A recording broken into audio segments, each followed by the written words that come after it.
Darling, gusto mo po. Ma'am, pasensya na po. Kailangan na po namin kunin ng bangkay. Hindi! Hindi yung pwede kunin yung nanay ko! Hindi yung pwede kunin! Hindi! Pero... Hindi! Hindi! Buhay pa nanay ko! Hindi pa namatay! Bakit nila ako iniiyakan? Dahil patay ka na, Marcela. Pinaway ako! Patay na ako. Oo, Marcela. Kaya umiyak yung mga bata. Dahil iiwan mo na sila.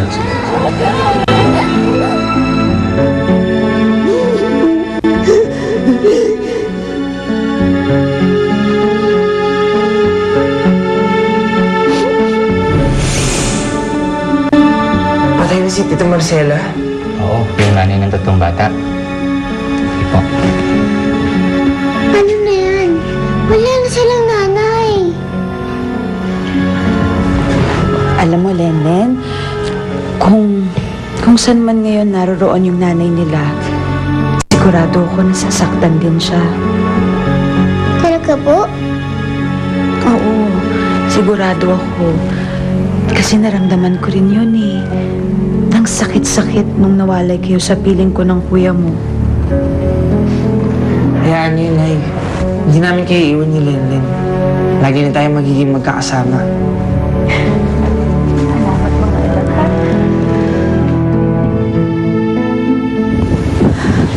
Anong gagawin ko, Bernard?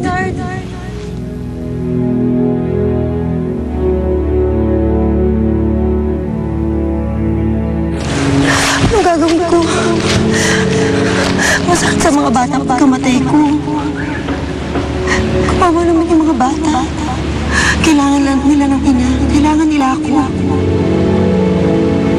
Pero kapag bumalik ako sa kanila, ibig sabihin, hindi na tayo magkikita. Hindi na kita makakasama. Mahal na mahal kita, Marcela. Lagi kong pinapangarap na makasama kita. Pero hindi ko kaya maulila mga bata. Kaya napaparaya na. Bumalik ka na sa kanila. Mas kailangan ka nila. Sakit sa akin ang magkahiwalay tayo. Pero alang-alang sa mga anak natin, gagawin ko. Marcela, huwag ka na malungkot. Darating din ang oras na magkakasama-sama tayo ulit. Si Emily, si Junix, si Farah. Mabubuo ulit pamilya natin. Marcela, tatanda mo palagi. Mahal na mahal kita. Mahal na mahal rin kita, Bernard. Wala akong ibang minahal kundi ikaw.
Imposible.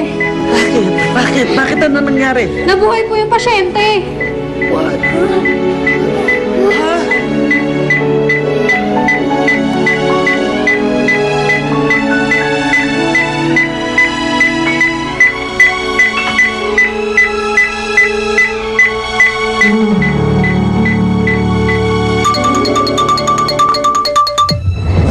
Dok, Kamusta ho siya?